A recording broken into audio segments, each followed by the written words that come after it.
lebih memungkinkan ada orang lain yang membangun kekuatan, seperti Ibnu Zubair di Petra daripada di Mekah. Jika Ka'bah ada di Petra, orang itu akan lebih memiliki legitimasi sebagai pemimpin umat Islam. Sedangkan jika di Mekah, tidak akan ada orang yang mampu membangun kekuatan dari situ, karena tempat itu tidak berpenghuni. Jadi lebih aman bagi kekuasaan dinasti Umayyah jika Ka'bah berada di tempat terpencil dan sepi seperti di Mekah. Pada tahun 130 Hijriah, terjadi gempa bumi yang menghancurkan sisa-sisa kota Petra, dan semenjak itu kota Petra ditinggalkan. Dan Gibson menemukan masjid-masjid yang dibangun antara tahun 78 sampai 130 Hijriah. Ada yang menghadap Petra, ada yang menghadap Mekah, ada yang menghadap di antara Petra dan Mekah. Dan bahkan masjid-masjid di daerah Afrika dan Andalusia tidak menghadap ke keduanya, melainkan menghadap ke selatan. Ini kemungkinan terjadi karena adanya kebingungan di kalangan umat Islam untuk menghadap ke kiblat yang mana. Sekitar tahun 135 Hijriah, terjadi pergantian kekuasaan dari dinasti Umayyah ke dinasti Abbasiyah. Khalifah Al-Mansur yang berkuasa pada tahun 136 sampai 158 Hijriah menegaskan bahwa Ka'bah di Mekah adalah satu-satunya tempat suci Islam. Dan semenjak itu, semua masjid yang dibangun menghadap ke Mekah, kecuali masjid-masjid yang ada di Afrika dan Andalusia, karena kekuasaan Abbasiyah tidak sampai ke situ. Nah, itulah bagaimana Ka'bah pindah dari Petra ke Mekah menurut teori dan Gibson. Dan prasasti Huma al-Numur memberikan buktinya. Ka'bah yang ada di Mekah baru dibangun pada tahun 78 Hijriah. Apa dampaknya bagi Islam? Yang pertama tentunya hal ini berarti semua yang ada di Mekah Arab Saudi adalah palsu.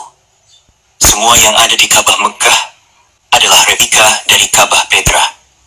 Bahkan Hajar Aswad yang ada di Ka'bah Mekah juga tidak bisa dipastikan asli, karena sekitar tahun 930 atau 317 Hijriah, Hajar Aswad dicuri, dipecahkan oleh kelompok Karmatian yang dipimpin Abu Tahir Al-Karmuti.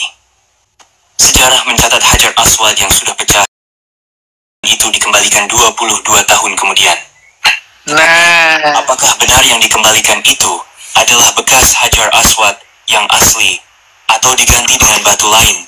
Tidak ada yang dapat. Apakah Hajar Aswad yang itu asli atau tidak? Ini berarti umat Muslim di seluruh dunia menyembah ke arah yang salah. Seharusnya menghadap Petra. Jadi bro, kan apa yang aku katakan tadi tentang Al-Manur itu kaitannya dengan kekuasaan politik, yaitu siapa yang memindahkan Ka'bah tadi, Ibnu Jubair. Al-Hajjaj itu tadi loh. Oh, Al-Hajjaj. Oh. Iya kan? Kaitannya dengan batu Hajar Aswad juga kan di situ. Berarti ya mau nggak mau ini udah terjawab ya, sedikit menjawab pertanyaanku. Berarti ya memang iya, bro. Tidak ada ritual itu, gitu aja. Iya. Ritualnya ya belum ada, wong baru ada tahun 78 kok, kan gitu aja. Berarti ketika kita berasumsi Muhammad itu ada lah gitu ya, kita berasumsi Muhammad itu ada. Berarti kalau Ka'bah itu baru dibikin tahun 78, kan Muhammad nggak sampai 78 umurnya, ya kan? Dan ketika Hijriyah kan 20-an Hijriyah, Muhammad itu hidup itu di Madinah tuh paling berapa tahun sih? 13 ya paman ya? Muhammad itu jadi Nabi umur 40, ke sana 53, ya berarti 10 tahun. Berarti udah lewat 50 tahun lebih, ya berarti nggak pernah ada ritual itu. Ya makanya bro, ini sejarah yang di mix sama dia, di mix antara peristiwa di Mekah dengan dibuat seakan-akan terjadi di Mekah, tetapi korelasinya nggak ketemu. Makanya kalau kita tanya mereka, kita tunjukkan gambarnya anak perempuan Allah tadi ya, tiga anak perempuan Allah, yaitu si Alata Alus Almanat, mereka marah loh. Padahal itu di Petra ya. Itu merujuk apa yang terjadi. Kemudian Dewa Hubal yang di atas Ka'bah itu mereka kan nggak tahu. Itu kan kaitannya sesembahan yang sudah ada yang di Petra. Dan itu memang tidak terjadi. Penaklukan Faktul Mekah itu ya terjadinya di sana, bukan di Mekah yang sekarang. Kerancuannya di sana. Tapi teman-teman Islam kan tidak paham antara kerancuan sejarah terjadinya yang ditulis di dalam Quran itu adalah peristiwa yang terjadi di Petra. Ya intinya Mekah yang sekarang miniatur gitu aja lah ya. Iya. Miniatur TKP, tapi ya TKP-nya juga nggak tahu TKP asli atau enggak kan gitu. Jadi Mekahnya cuma miniatur ya, berarti ya bener, berarti mereka tuh nggak ada haji, nggak ada sholat karena ya belum ada Ka'bahnya. Ya kan gitu aja, simpelnya kan gitu ya. Pertanyaanmu kan sudah aku jawab tadi, cuman lebih runut daripada yang aku putar tadi. Iya, aku tuh harus dari runut gitu. Oh gini. Jadi patternnya di aku kebayang di kepala aku gitu loh. Kalau dari dengar ini dari rekonstruksi, bro. Rekonstruksi ditulis zaman siapa khalifah tadi itu harusnya ditulis supaya lebih enak kalau kita menerangkan. Kalau ini aku sambil baca Islamic awareness ini. Oh. Sambil baca, sambil dengerin tadi sambil baca, terus aku di kepala aku tuh kok sambil ngerunut gitu. Oh lah ya iya, Muhammad kan nggak nyampe. Kalau dibikin tahun 78, Muhammadnya udah metong. Kalau kita berasumsi Muhammad itu benar-benar ada ya sosoknya, ya berarti ya nggak ada. Yang namanya sholat itu ya nggak ada. Yang namanya tawaf haji itu ya nggak ada. Berarti dia tuh hanya melestarikan ritual-ritual pagan aja yang udah ada sebelum itu, gitu aja. Betul. Makanya disebutkan juga kalau Rasulullah meninggal di 632, Quran disusun Utsman di sekitar 10 tahun kemudian, berarti kan jatuhnya 640-an ya bro ya, 645 atau 642 kan, kisarannya begitu kan. Rasulullah meninggal kan 632, habis itu Quran disusun para Utsman, Abu Bakar, Ali, sama Zaid. Itu atas perintah Utsman itu kan di 642-an, 645-an. Proyeknya kan itu dikerjakan. Sedangkan Batu Huma al-Namur tadi itu yang di Taif tahun 78 atau 697. Artinya peristiwanya itu hampir 40 tahun lebih. Dan bisa 50 tahun setelah meninggalnya Rasulullah. 50 tahun, Maman. Bisa 50 tahun itu. 50 tahun meninggalnya Rasulullah Muhammad. Iya, tapi ini dalam tanda kutip kalau kita berasumsi Muhammad itu betul-betul ada sosoknya ya. Iya, itu tadi. Masalahnya gini. Ketika itu benar yang kalian ngomong itu, maka Muhammad itu nggak ada. Konsekuensi logisnya ya berarti Muhammad gak ada karena karangan juga, gitu aja. Iya. Ya kok Ka'bahnya aja baru ada tahun 78, berarti Muhammadnya juga dibikin ya. Sama dengan Ka'bah itulah. Makanya kerancuannya di sana karena di mix antara peristiwa di Petra dengan harus sinkron dengan ayat-ayat Al-Qur'an dengan fakta yang ada. Itu bro, mereka kebingungan di sana.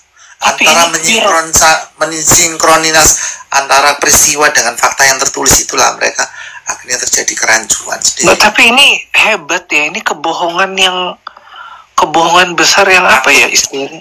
Kebohongan akut 2000 tahun lalu baru terbongkar di internet.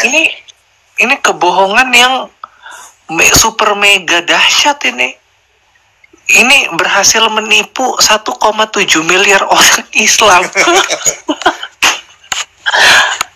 Tapi aku bersyukur lah aku keluar dari 1,7 itu gabung ke 2,5 miliar ya. Jadi memang dari data-data sejarah nggak ada satupun yang sinkron dengan mereka. Nggak ada satupun yang sinkron. Padahal mereka kalau berdasarkan tradisi Islam ya, ceritanya itu wah banget. Prajuritnya banyak, karena ceritanya hidup, ibu kota. Besar, ceritanya hidup itu maksudnya begini, nanti ini kalau kurang ditambahi terus gitu. Jadi seperti orang bangun rumah, konstruksi dasarnya iya terus selalu ditambahkan. Kalau makanya di situ ada ayat Quran jika Allah akan menasak ya lebih ayat yang lebih baik lagi kan di situ. Allahnya aja menasak firman-Nya. Artinya kalau mau ada kepentingan ditambahkan yang lebih baik, Allahnya memang suka ditambahkan. Makanya memang inilah ya Paman, intinya tuh buat yang denger di bawah kalau belum connect, intinya tuh gini, memang jadi orang Kristen tuh nggak bisa bodoh. Jadi orang Kristen itu nggak bisa bodoh, teman-teman, dan nggak akan bisa dibodohi. Ini loh dari data-data yang tadi Paman Eng ini kasih, kalau teman-teman itu memang tergugah otaknya untuk apa ya istilahnya, untuk memacu kalian itu untuk mikir ya.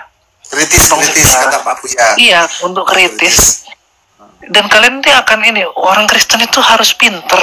Nggak bisa orang Kristen itu blow on, nggak bisa. Karena kalau blow on nantinya konsekuensinya ini ya kayak Islam itu. Tertipu 1.500 tahun.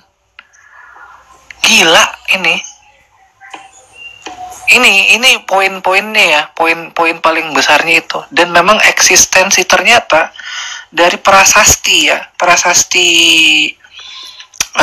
Al-Haram ini, kita jadinya ya tahu bahwa kalau prasasti ini aja adanya tahun 78, ya berarti Muhammad, Ka'bah, Hajar Aswad dan segala macam kisah dalam Islam itu ya baru ada setelah ini.